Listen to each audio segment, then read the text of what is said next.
this computer. Lots of people waiting to get in. Ano, nakita mo hinahanap kong gunting?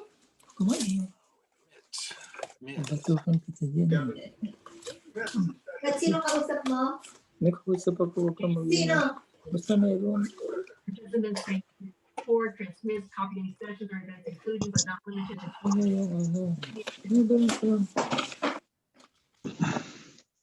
Okay. More people are still joining. Give us a second here to get. Very good point. Thank you, Cody. Thank you. You're right. Okay, I think I I'm gonna mute everyone for now,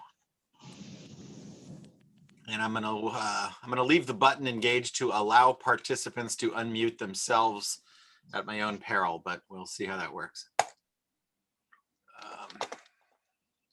So everyone is muted, but you should be able to unmute yourself if you need to.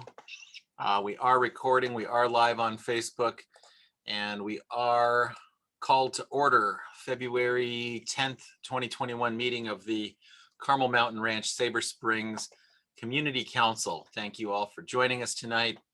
I need a motion from, let's see, hang on. Let me get my chat window up here.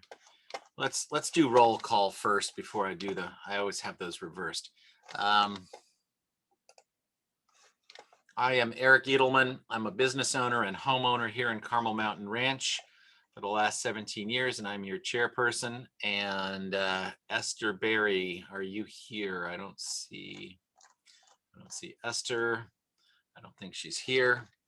Ryan, go ahead and unmute yourself and say hello. Good evening, Ryan Yamasaki, homeowner. Welcome and thank you. Dan Thompson, I don't believe is with us. He told me he couldn't make it. So, yep. All right. John Chu, if you're here, please unmute yourself and say hello. Yeah, John Chu, homeowner, Carmel Mountain. Thank you. Rich Kreggy, sorry, I was reading right off the roster. Richard, please unmute yourself and say hello. Only my mom calls me Richard. Sorry. Rich Krejci, homeowner, Carmel Mountain Ranch. Thank you. John Schroeder. John Schroeder, homeowner in Carmel Mountain Ranch. Thank you. Mark Clark, are you here? Yes, I am. Mark Clark, homeowner, Carmel Mountain Ranch. Thank you. Michelle Mullen, I saw you come in, I think. Yep, Michelle Mullen, homeowner. Awesome. Joe Valencia.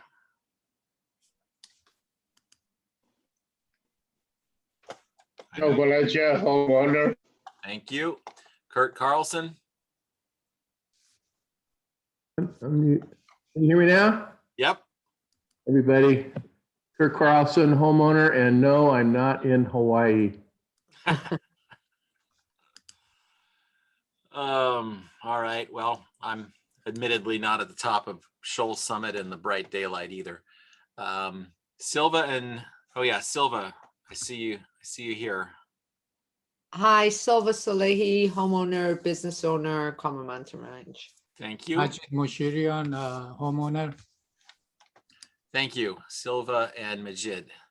All right, so a lot of us are here, and I'll go back later and figure out who's not here. Do I have a motion to approve tonight's agenda? I make that motion. Do I have a second?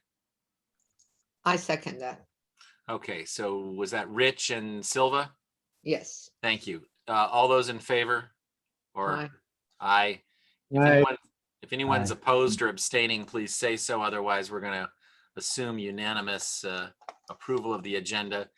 And we have basically lost our secretary. So I or somebody else is going to have to go back through the last month's meeting and the special meeting and do some minutes.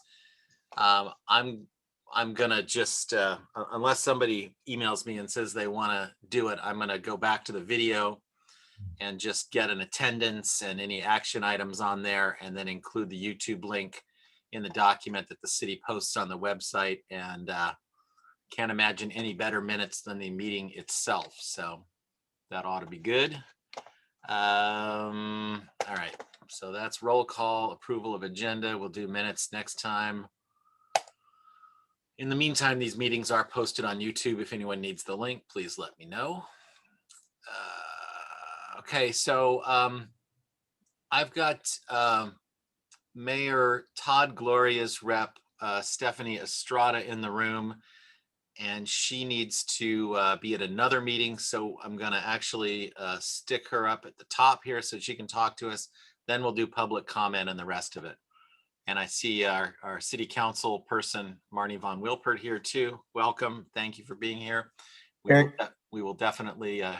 If I may, Marnie also has to be at a meeting at 7. So if we could kick her time up to the top too, that'd be great. All right. Well, we'll do Stephanie and then Marnie. Awesome. Thank you. I'm happy to defer Council Member Von Wilpert to go before me if I want to be mindful as well. Okay. Well, thank you. No, Stephanie, it's okay. You can go first. Because I know the mayor has a bigger territory than I do, so I understand. Well, no, it's really good to see you on here, Council Member. So yeah, let me just go straight into the report and I'll be as efficient as quick as possible. Thank you. So we have the mid-year budget report. So the mid-year budget report was released, and so the city's general fund revenues are projected to be under budget by 86 million. Of course, this is largely due to COVID-19 impacts. So right now, Mayor Gloria is exploring mitigation efforts to address city budget shortfalls while also trying to be responsible to protect our core neighborhood services. And so, we're also working with our federal and state delegation to hopefully secure direct funding to our city and provide some relief packages. As you may know, the State Department of Public Health lifted the regional stay-at-home order. And so that was largely tied to the ICU capacity that has been under since December. And as well as seeing promising signs in California hospitalization rates. However, do want to just say that San Diego is still in the purple tier, and with the lifting of the regional stay-at-home order, things like outdoor dining can resume, gyms and salons. However, Mayor Gloria does commit to continue following state and county health guidelines, and that's just with no exception. We encourage all San Diegans to continue social distancing, wearing a mask, and avoid gatherings. So thank you so much for choosing to make this on Zoom. In addition, the County of San Diego today expanded the category of those who are eligible. Now only healthcare workers in phase 1 and A in all tiers, and those 65 and older in phase 1B and tier 1 can visit vaccination sites. Healthcare workers and those over 65 are encouraged to contact their doctor and health provider to request a vaccine. However, do not schedule an appointment if you already have COVID-19 or are sick. Please follow the CC guidances for those situations. And so I think from the first executive order that was limited parking enforcement, that is back, and parking can be enforced now as well. That's just for stuff like parking meters, time limited parking in yellow commercial zones, red, white, and blue parking zones. So those are being back to being enforced. And then 2 or 3 other short things that I'm going to fly through. Our executive order for capping third-party food delivery fees. So Mayor Gloria signed the new executive order. This caps delivery fees on third-party food delivery apps. So Grubhub, Uber Eats, DoorDash. This is just an effort to help local businesses and restaurants to keep food delivery options accessible to customers. Some food delivery companies have imposed fees and commissions and service charges to the excess of 30%. So under this executive order, the apps cannot charge a restaurant a delivery fee that is more than 15%. And so that would be of the purchasing price of each online order. And so the order also provides storefront businesses the opportunity to do temporary curbside pickup parking for parking spaces. And so on a few other items, emergency rental assistance, Mayor Gloria announced that the city will make more than $4.3 million available in emergency rental assistance to San Diego residents. And then he's also forwarded a proposal to extend eviction protections for renters and businesses. So that $4.2 million the city received was a result of a federal Consolidated Appropriations Act, and it was signed into law in December. So it will provide financial assistance to cover any unpaid rent. And so lastly, Mayor Gloria also proposed to extend eviction protections for renters and businesses. with the received approval from the San Diego City Council. This moratorium aims to protect those who aren't able to pay their full rent. So there's just two components of this, and this is the last part of my report. So under the moratorium, qualifying tenants cannot be evicted for unpaid rent for financial hardships related to COVID-19. Starting this month on February 1st, when the moratorium has started, and ending 60 days after the city's COVID-19 emergency declaration ends. However, as I said, there's two parts to this. So for the residential tenants, the eviction ban will remain in effect until 60 days after the city's COVID-19 emergency declaration is lifted. And then for commercial tenants, the eviction ban will remain in effect through June 30th, 2021, and 60 days after the city emergency declaration is lifted, whichever comes first. Businesses would have 6 months from the end of the commercial eviction moratorium to make any outstanding payments. And so I know this was a lot of information to digest. I'll leave my email in the chat box, and I'll send a written report to you, Eric, if you want to disseminate to the members of the group. But yeah, thank you so much for the time, and I hope to attend further meetings and stay. Our mayor is actually in the works of trying to come in and visit community members. So hoping to coordinate that with Eric, whichever month works best for you all, to have the mayor come in and talk to you all and get to meet all you. Awesome. Okay. Thank you very much, Stephanie. I'm going to ask the audience, or well, first I'll ask board members specifically if they have questions, and let's keep them brief because we got to get through this, and then our city council person's report. So folks, let me know, or just unmute yourself and say who you are and ask your question if you have one now. Hi, I just wanted to say thank you, Stephanie. This is the first time, I think, since we've heard from the mayor's office. So thank you. Thank you, Rich. Yeah, that is true. We have not had a mayor's rep at a Carmel Mountain Ranch Community Council meeting since I don't know, I think probably 2014, somewhere in there. So thank you for being here. Any other questions from the board at this time for Stephanie Estrada? Okay, I'll open it up to any members of the public. Questions for Mayor Todd Gloria's representative, Stephanie Estrada. You can unmute yourself or type it in the chat if you're shy. Okay, I think that's good for now, Stephanie. I know that this group will have questions for you in the future, and we definitely appreciate you being here tonight, and hope to see you again very soon. And we'll coordinate on getting the mayor in here to talk to us. Awesome. Thank you so much, everyone.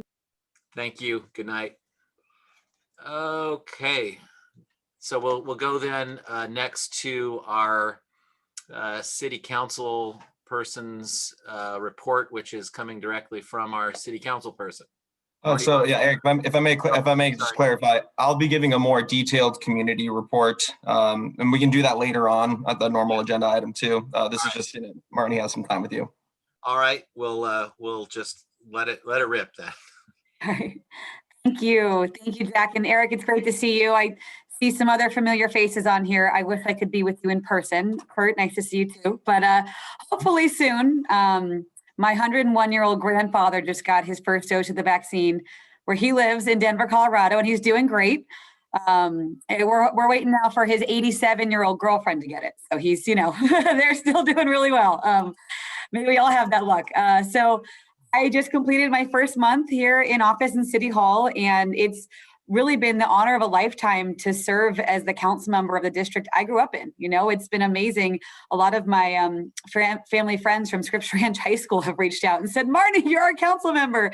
And I've gotten to meet with a lot of great folks. But this is a very challenging time for our city, of course, and our country. Responding and recovering from the COVID-19 pandemic remains one of my main focuses as we start the new legislative cycle here at the city. And one of the issues I'm working on most is really organizing city council to better respond to the pandemic. And I'm starting an ad hoc committee on COVID recovery and response that will get a report from the county every month, a report from the mayor's office.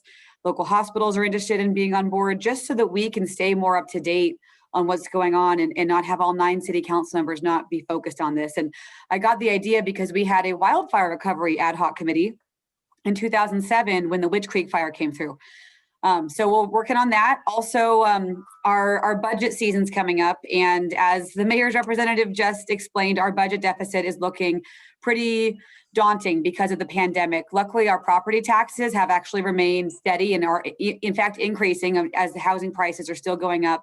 Our sales tax has dropped quite a bit, but because of a new state law allowing us to collect taxes on online internet purchases, it's not as bad as it could have been, but our TOT tax is just in the tank because we don't have tourism, business tourism, anything going on right now. So, I put out my budget priority memo and I'm committed to just funding our core services, making sure that if, God forbid, you have to pick up the phone and call 911, a first responder comes on time every time. Making sure our parks are clean and our libraries and keep the lights on and making sure we really do get back to basics with our services so that we can pass a balanced budget. We're hopefully going to get some more infrastructure dollars in from the federal government to do public works issues. And that's great because I am following in Mark Kersey's footsteps and I am the chair of the Transportation and Infrastructure Committee here on San Diego City Council. I'm also the vice chair of our Environment Committee, and I'm sitting on the Public Safety and Livable Neighborhoods Committee. And this morning we had a pretty hot item on who our next EMS services provider will be and digging deep into those contracts to make sure that we're getting the best deal for the city. I also know that you're going to be having a Parks Master Plan update tonight. I too have been briefed on this issue. Thank you to the folks who are coming around and doing the rounds and making sure that we know. Jack is keeping me up to date on the Trails project, and thank you for sending in letters. We're reading them. I really appreciate that. Also, I'm on the Airport Authority Board, so I'm very excited to be working on the Terminal 1 expansion, hopefully, and getting safe travel again so we can get tourism back to San Diego. I've been to a couple of the vaccine super sites. I know that is mainly the county's purview, but we can be helpful. And so I've toured the vaccine super site down at Petco Park. They're doing a great job. Same thing with our first responders. Our firefighters have been vaccinating our first responders on the government side. So I went down and saw what they're doing with their tour. They're doing a very good job. If you need help trying to get an appointment, you can call our supervisor's office or our office, and we're trying to help folks navigate the My Turn website that you can sign up for. Right now, they're still only doing first responders and folks over the age of 65. But the mayor already updated you on the city of San Diego's receiving $45 million in tenant relief as we pass an eviction moratorium, which honestly, the state of California also passed one, which supersedes ours anyway. But I thought it would be very important for folks who are landlords also are small business owners and need to get paid too. And so one of the issues I brought up at the mayor's office was, can landlords apply for rental relief on behalf of their tenants? Because it's going straight to the landlord anyway. And sometimes tenants may not have the bandwidth or capability. And the mayor's office assured me that they will be able to. So we'll help get that information out, which is a win-win for everyone. So let's see, what else can I tell you guys? So the budget's coming up. April 15th is when the mayor will be proposing his budget. And that's when we will be digging into how we're going to move through to pass a balanced budget in this really challenging time. So we would love your input.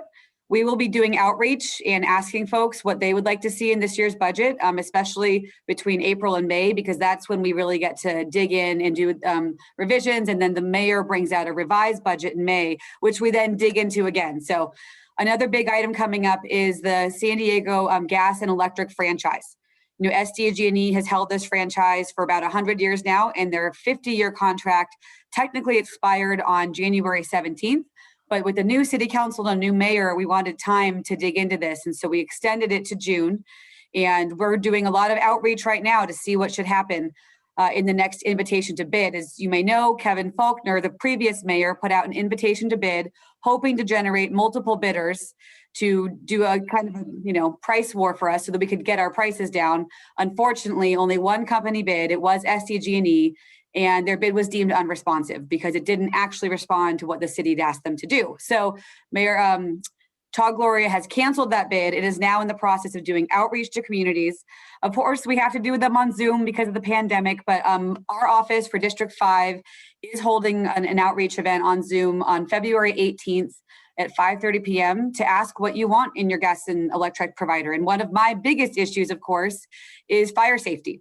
And I did ask them to take me on, it was a virtual tour, but they had their head of their weather service and fire captains from SDG&E briefing me on what they're doing to make sure that they don't start fires and cause evacuations, and how they're going to deal with the de-energizing their power lines during the windy and hot days. So I'm happy to answer more questions on that. And finally, I'll end with a sad note and a good note. Unfortunately, we did lose one of our police officers in Northeastern Division, which serves our communities. He died on the job of a medical emergency. They believe it was a heart attack. His name is Officer David Sitso, and he leaves behind 3 young children. He was on the service for over 10 years. So we are thinking of him, and we're going to be sending out a proclamation for him. But in wonderful and good news, my very first proclamation in District 5, I got to give, along with Jack, to an employee of our Costco in Carmel Mountain named Judy New. She was the longest serving Costco employee. She started in 1976 as the 18th person ever hired by Price Club, which is now Costco. And so we got to send her off into her retirement. And she raised over $75,000 for Rady Children's Hospital during her tenure, 10 cents at a time, by recycling cans and bottles at the Costco warehouse. So we have really great people in Carmel Mountain. The last thing I'll put in the link is to sign up for our news report. It's we put once a month, we're going to put out a big newsletter. It's called the Von Wilpert Report, and you can sign up for that. But we also want to hear from you. Please call in, set up a Zoom meeting if you want to have a Zoom coffee with me. I'd love to have an open house, but I can't right now. Or if you have an event that I can come to that's social distance friendly, I'm happy to be there. So thank you very much. I'm happy to answer any questions. Thank you very much. We'll go any board members first, and then we'll go to the public for questions. Marnie, this is Kurt Carlson. Hey, it's really refreshing to have somebody that's really on top of everything right out the chute. And we really appreciate it. It's refreshing to hear that you're on top of things in our community and watching for us. We haven't had that the last couple of years. And so really appreciate you being there, and congratulations on your election again. And we look forward to working with you. Thank you. I do too. I really appreciate it. Anyone else? Board members going once, going twice, members of the public? Once, twice, 3 times. All right, we'll ask Jack all our questions and he'll bring them to you. Perfect. Yep. If you've talked to Jack, you've talked to me. I talk to him probably 10 times a day, if not more. So, and I'm so sorry. I have a meeting at 7 in the Black Mountain Ranch folks. I'm trying to hop to everybody, but thank you again for the time. Thank you for your time. Mm-hmm. Good night. All right. I appreciate you all. I'll stay as long as I can. So. Thank you. Okay, steering back to the agenda, let's go to all the way back to the top for public comment. Do I have any non-agenda public comment items tonight? You can say so in the chat and I'll call your name, or there's only 29 of us in here, so I've just left the mute button up to your discretion. So anybody can unmute, say your name, and you'll have 3 minutes. All right, going once, twice. We got it all out of our system over the last 4 weeks with all of our special meetings and subcommittee meetings on this environmental impact report, I guess. All right, so moving on from public comment then, our neighborhood police officer, Julie Dratt, cannot be here with us tonight. She's attending another meeting. She apologizes. She will have a report for us next month. Anyone here from CMR Fire? I don't think so. Senator Brian Jones, rep. Am I calling the right name? Do we still have a state senator, Brian Jones? Okay, good. We just don't have a rep. I'll have to reach out to his office and figure out why we're not getting anyone here. Okay, Brian Mainshine's rep, Rick Hopfield. Are you here tonight? I don't think we have Rick, Lance, Brian. No, okay. our San Diego County Supervisor's representative, I'm here. Evelyn. Yes, hi. Hi, everyone. Evelyn Andrade, Policy Advisor for Supervisor Lawson Reamer. It's good to see you all again.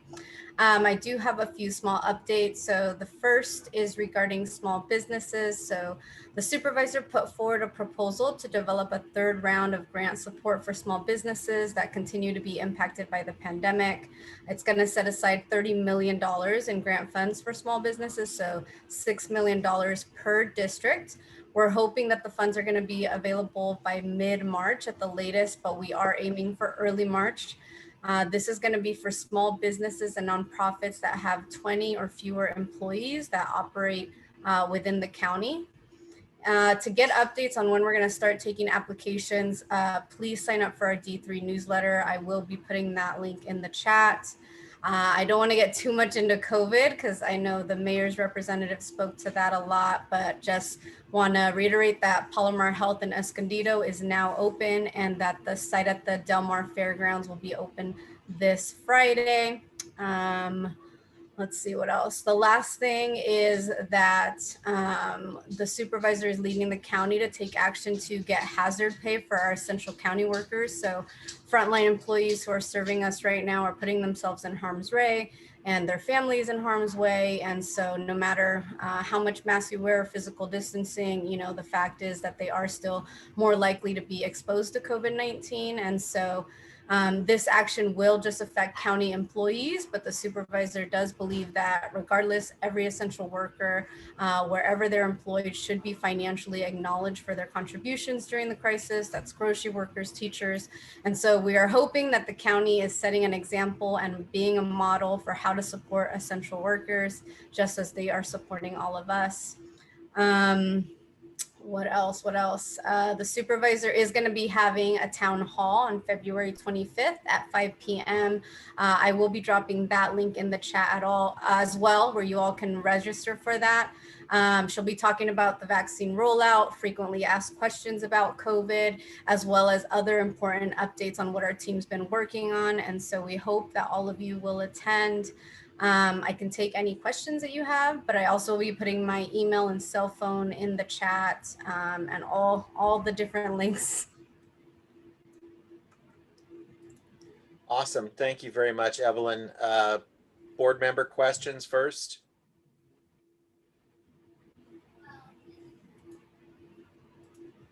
Okay, public questions.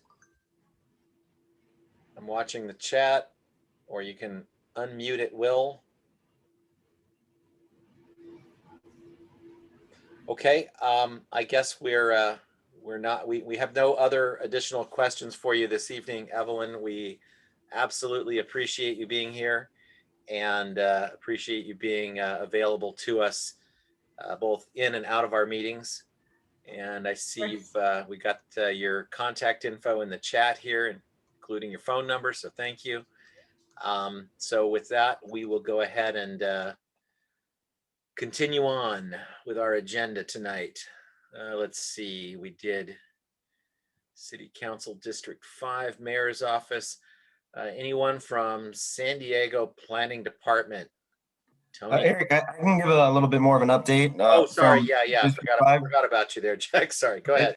It's all good. It's all good. So yes, like Marnie said, like the council member said, got to get used to that.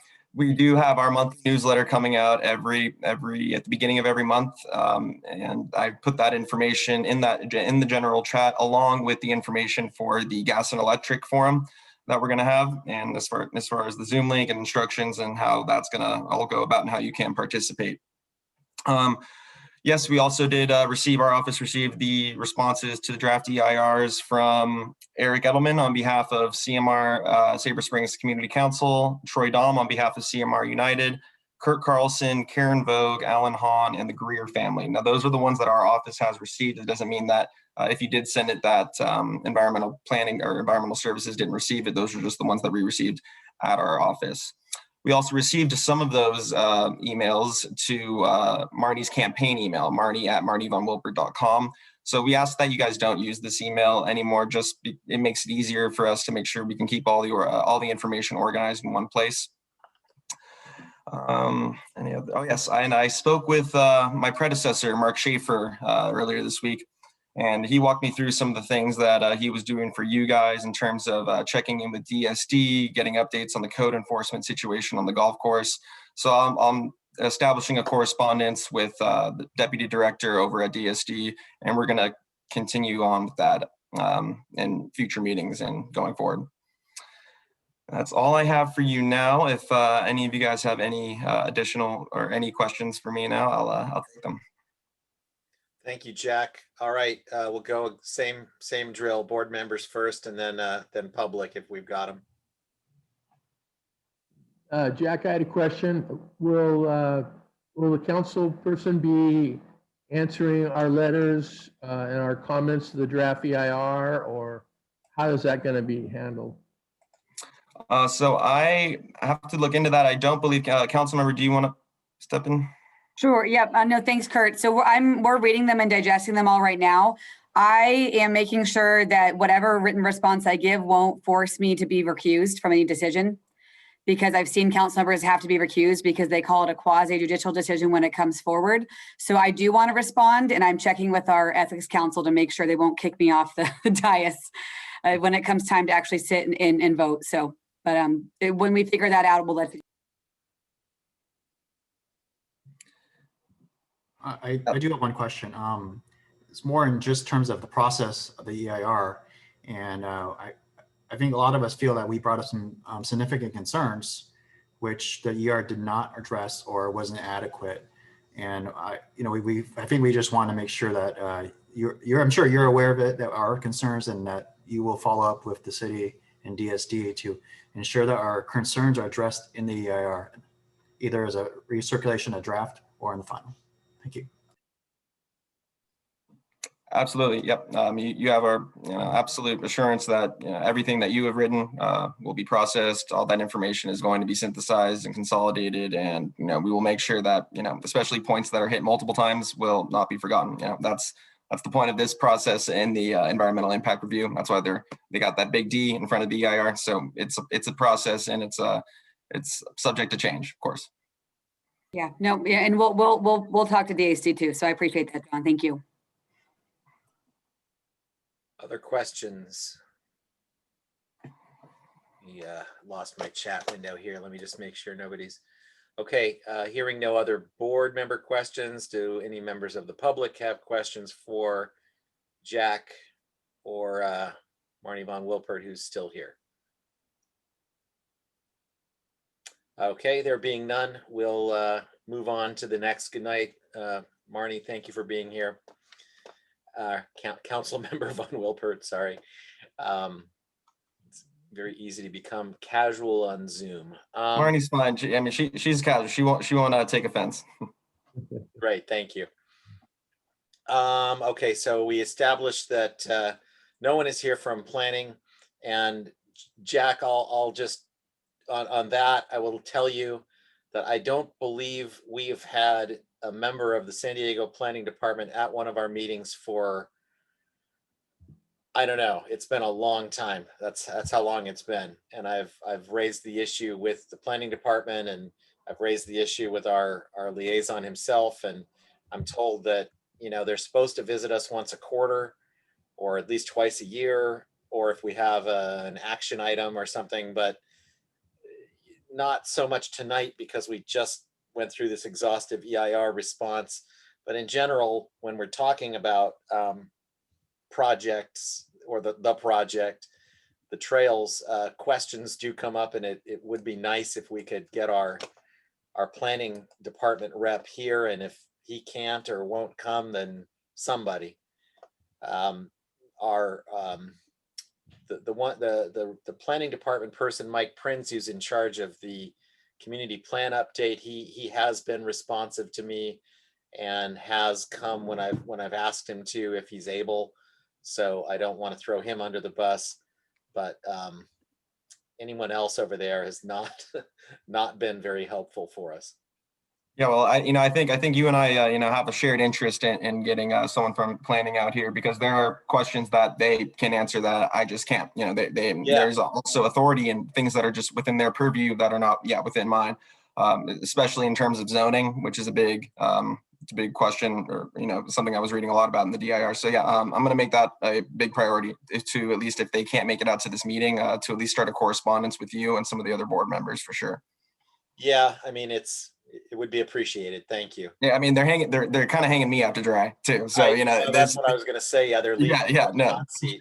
And they did the same for Mark Schaefer. I mean, he was picking up a lot of the slack, and I know that you have been in touch with him, and so far just a phenomenal job by you and your team. So we appreciate it. And then with the Stephanie from the mayor's office has been in regular communication with me, as has Evelyn with the county supervisor's office.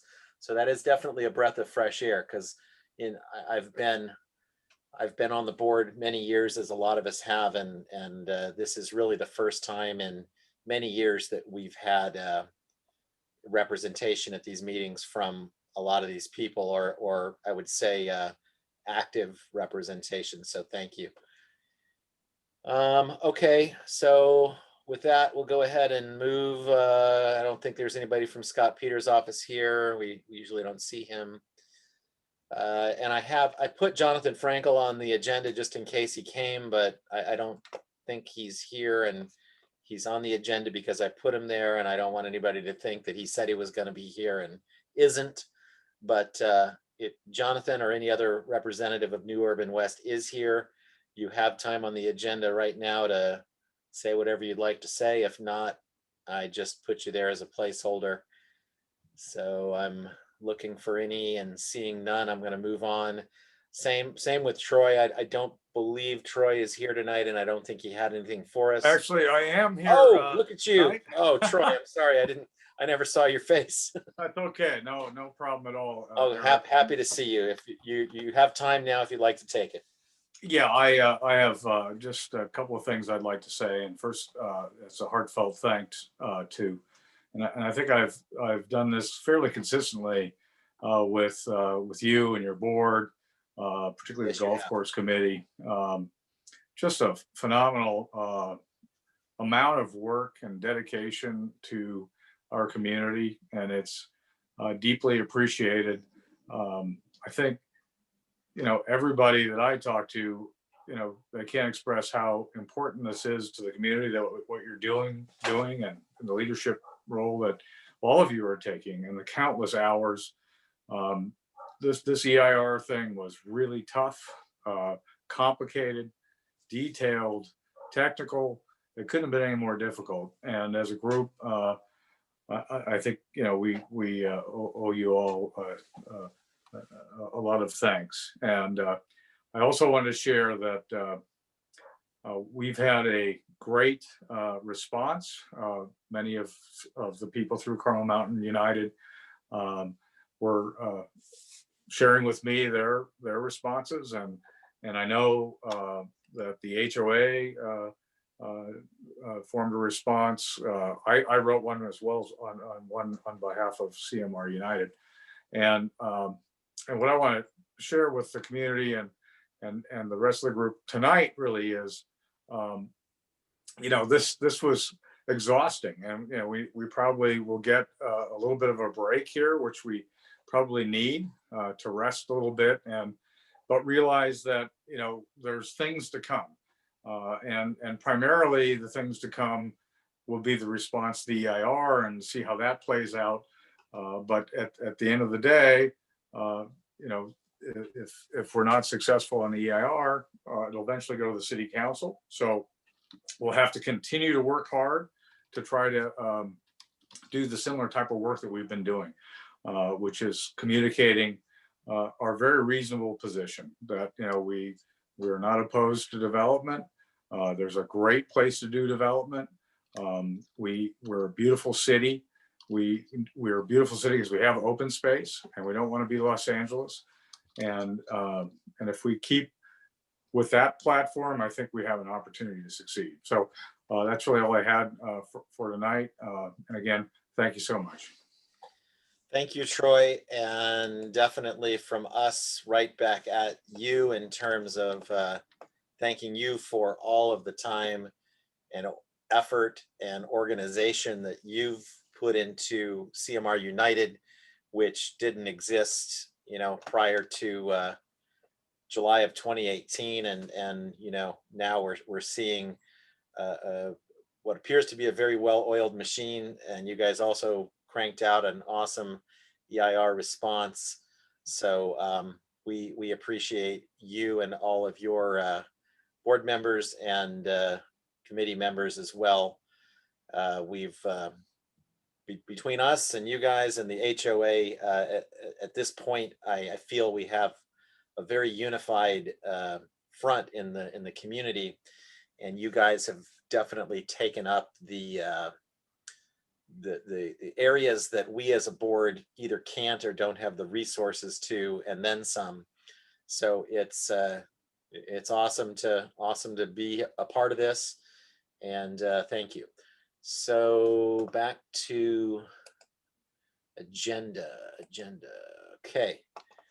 So, all right. So the candidates for our March 10th election, I'm going to, let's see, where did they go? Oh, hang on one second. Let me just.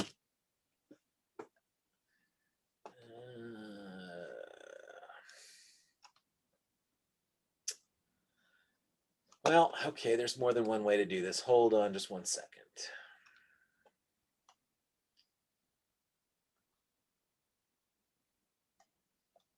There we go. No, election guidance. Oh, here we go. Election announcement. Thank you. All right. So I'm going to announce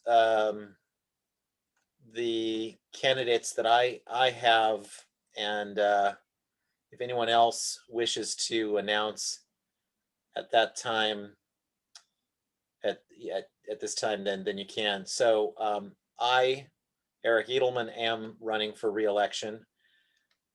So my and then I think after, assuming I am re-elected, I don't know if I'm automatically the chairman or if there has to be a motion or something. I'll look into that.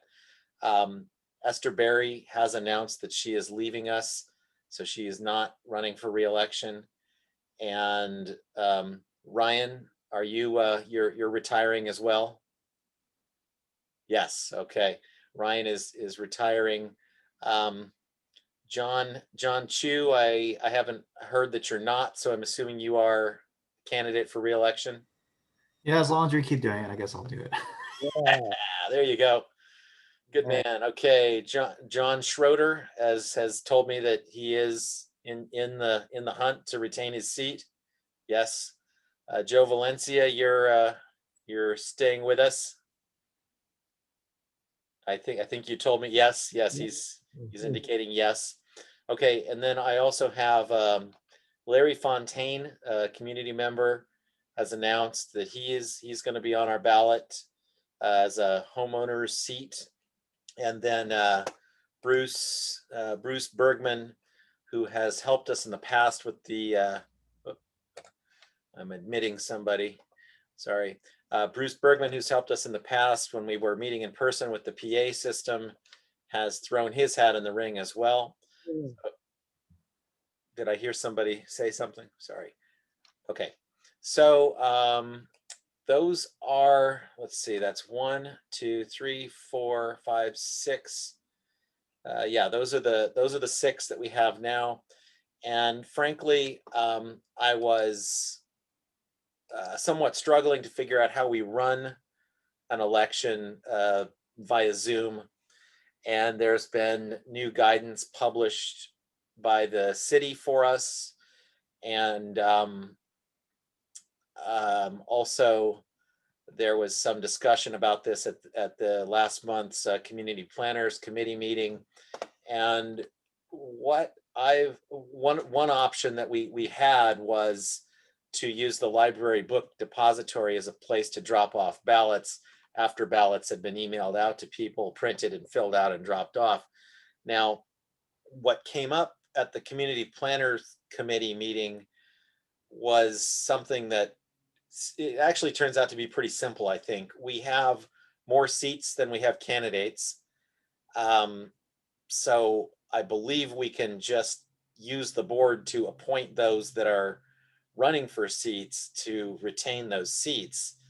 I don't want to shortchange the public in terms of, being able to put an X on a page for somebody. At the same time, it's going to be a lot of effort, and I'm not exactly sure, even with the library book depository, how we verify. Well, we would have to verify that each voter was a member of the community, which I guess wouldn't be that hard.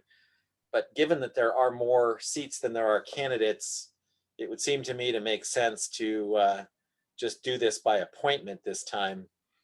And I've been told that that's okay. So I don't know if there's strenuous objection from anyone, then I'll rethink that. But at this point, it would seem to make the most sense to do that. How does John or Eric? How does the appointing? Who does the appointing? The members that are already on the board, or? Yeah, that's the tricky part, because technically somebody up for re-election can't make a motion to appoint themselves. The problem is that our bylaws are fairly specific in how we're supposed to run our election, and then the guidance from the city actually has some conflicting instructions, which was talked about at the CPC meeting. And it would I think I'm going to need, I've got a month well, not a month, I've got less than a month to figure this out. But by appointment is one way that they said we could do it. Although now that you bring that up, that's a good question. If we have a quorum of members at the meeting, but then only a subset of those would be allowed to vote because they're up for re-election, I don't know. It would really seem to make the most sense to just barrel forward and appoint the new members who want to come on with the full board. But the city is sort of thrown a monkey wrench into that by giving us guidelines. But there are some of these community planning groups that actually do have competitive seats. I guess that's what I'm told. So I guess they have to do either electronic balloting, and I looked at a couple of electronic balloting sites, and unless somebody wants to figure that one out for me, it seemed unnecessarily complicated to do it that way. I don't know if there's the problem with the voting is that we have to verify the voter and their residency. And I guess, but at the same time, the ballot is supposed to be secret. So usually what happens is the person shows us a piece of mail or a driver's license, we hand them a ballot, and that's it. But since we can't do that this time, it's something I haven't really completely figured out yet. But I got the library to tell me that if we needed to, we could use their Dropbox. And is Jack still here?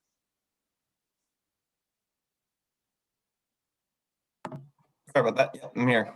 What have you heard from other groups about how they're handling elections? Yeah, so Rancho Penasquito's planning board is utilizing the library drop-off method that you were talking about. So how are they, I guess I can talk to the chair over there to figure out how they're getting the ballots out and verifying that who they're sending the ballot to is a resident. Yeah, we didn't go over that detail in the meeting. Yeah. They seem to, I guess, think that they knew a way. So yeah, I would reach out to John Becker, see if he has any insight. I will reach out to him. I don't mean to make light of it. It seems a little silly that, the whole thing with I don't know that we're going to have a lot of, election crashers coming in from out of the area to sandbag us. I mean, I'm not here to enforce community protocol. That's not my purview. So you guys handle it however you think's best. That's my thing. I'll reach out to John over there across the freeway and see how they're doing that step, because that, I mean, that really would allow, you know, even though we have more seats than candidates. So again, a little on the silly side to be doing all of this logistical stuff to have an election, but at the same time, that's sort of the normal course of business that we execute. So I guess I'll talk to him and see how they're doing that, and then I'll email and talk with the rest of the board, and we'll get this figured out in the next week or so here, so we know exactly how we're doing it. Thanks for chiming in. Hey, Eric, I had a question. The people that are running, you know, are obvious that you gave our names tonight to. Can anybody else submit a name, like you know, of a fill-in candidate? Well, according to the bylaws, the candidates for the March election have to be announced by tonight. But of course, I believe that rule is there in the event that there's a competitive seat. We have no competitive seats. So if there was somebody right now, I mean, if there was somebody that met the eligibility requirements right now, we could make a motion and appoint them. You know, we can appoint a member to a vacant seat. And so that's where I was kind of coming up with the idea of appointment. But if normally that would be done in an off month, not in a March election meeting. So, yeah. We couldn't have show a list of the people that are running for the board and then have a vote that could be run by somebody like, you know, myself. I'm already. Yeah, you're my election subcommittee. So I could just run the election, and if there are any, you know, everybody in favor say aye, everybody not. Any questions from the public? And the public would also, the ones that are attending tonight's meeting are really the only ones that kind of really know about who's the committee is. So that could go out to that group, I guess. Yeah, that's, I mean, it's right. I mean, so on the one hand, if we don't verify residency, we're not following our bylaws, but by voting any other way besides the way we usually do it, we're not following our bylaws either. The city guidance is somewhat contradictory to certain aspects of the bylaws. And the only concern would be somebody coming along later and saying the board is somehow invalid or defunct because we didn't do it right. And so that's where I'm struggling just a little bit. Not that I believe that's going to happen, but it certainly could. We can certify whoever was elected, re-elected. I've got a question, Eric. Yes, Joe. Sorry, Kurt, we'll get back to you. Go ahead, Joe. There's like 3-year term, 2 years term, and 1 year term. Now, if we appoint the existing member, is it automatic that he will be a 3-year term also? Or well, technically, last time when we voted, it depends on how many votes you get. Right. Well, technically, all the terms are 2-year terms. The reason we had some staggered terms at the beginning was because that's how the city had set up our special election back in 2018 to reinstate the board. So at the time we were reinstated, some of the candidates only had 1-year terms. The goal with the special election was to have everything staggered so that never would we have more than half of the board up for re-election at the same time. So if somebody gets appointed, it's you can either appoint somebody to fill out the remainder of a departed member's term, or you can appoint somebody to a vacant seat, which is a 2-year term, or until the next election. I guess you can decide at the time of appointment how long the term is gonna run. It's something that as much as they've given us, as much information as the city has tried to provide, it's still murky. And again, I feel it's a little bit silly because we have more seats than we have people. Eric, if we do the library Dropbox, do they start voting as our next meeting, or would it have to be votes before the next meeting? Yeah, it would have to be, we'd have to designate a period of time for ballot drop off. And my thought would have been to have people dropping off ballots, up until 5 p.m. on March 10th, starting whenever we decided them to start accepting them. The librarian said that they would, keep the ballots in a box, and then on the evening of the 10th, our election subcommittee chairperson, Kurt Carlson, would go to the library and they would come out and leave the box for him, and he would pick it up. So that's kind For a of suggestion, seeing that no matter what we do, the results are going to be the same. We just want to stay legal. And even if this method only gets us one vote, one person ballot, it's the same as getting 1,000. So if we had people email Kurt with their name and address, and if he said, yep, then he can give them a sequence number for a vote, and they can write it on the paper and then go drop it off in the box, and then we can count it.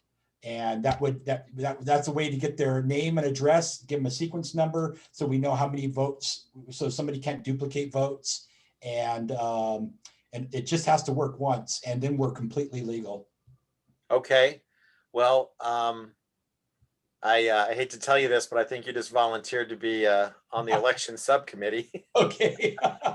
Well, I mean, people could theoretically mail it too if they put, I mean, it's kind of like you have your name on something and you have a ballot, right? So someone could process that, ensure that that person is valid, and separate the ballots from the name. Yeah, I was just thinking, so that way the ballot would be anonymous. The sequence number would keep the person anonymous and still allow us to verify, at the same time. Yeah, I mean, John, what you're saying about the essentially the inner envelope and the outer envelope to keep the vote secret is something that was discussed at the community planner committee meeting as well, and some people are doing it like that. I like where you're going with that, Rich. That actually kind of that's what I was trying to arrive at, was how do you verify, keep the person anonymous, and collect the ballot. And you're right, we really only need a vote, one person essentially to, make the X's on the page, because the result will be the same. So why don't you and Kurt and I talk about this a little bit more over the next couple of days, and we'll get it figured out. And John, to your point, yes, if somebody wanted to mail a ballot, they could mail it to the library and it would effectively be the same. I was basically just trying to save people a stamp and make it easy for them, because they can just drive up and put it in the book depository.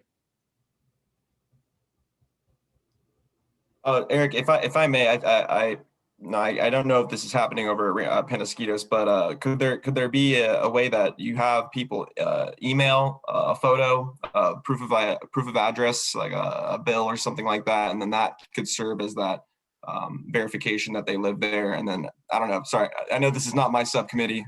That's all right. No, I mean, I think that's essentially kind of what Rich was suggesting in a way.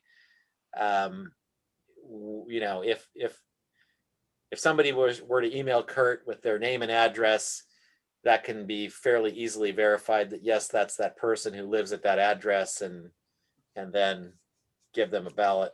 I can check in with the city attorney too if you have any specific questions, to make sure that this is legally binding, because they'll be the ones who are able to tell us if you're breaking procedure in a way that would threaten the Yeah, but yeah, and I think the city attorney already worked with the planning department to come up with the guidance that was produced, and unfortunately, it leaves a little space in between Got it. community groups bylaws but if other groups are doing it essentially the same way we are, then I think that's probably safe. So I think between me and Kurt and Rich and possibly consultation with John Becker across the freeway in Penasquitos, we can make sure that we're doing it at least consistently and as good as we can. It's a lot of trouble to go through for a volunteer position, I'll tell you that. Yeah.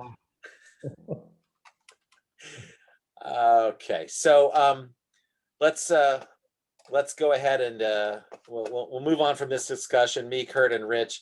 And I apologize if there was somebody else that volunteered for this subcommittee that I forgot to mention. Let me know, but I part of me thinks there was, but I get about, I don't know how many emails every day, and sometimes I forget things. So before I end the chair's report, I would definitely like to thank Ryan Yamasaki and Esther Berry, who I believe has joined us, just for their many years of service to Carmel Mountain Ranch on this board. And, we should give them all a round of applause. Esther and Ryan, thank you very much. We appreciate you. We don't blame you for stepping back. I mean, it's time commitment, and when your term is over, you're allowed to leave. So thank you very much.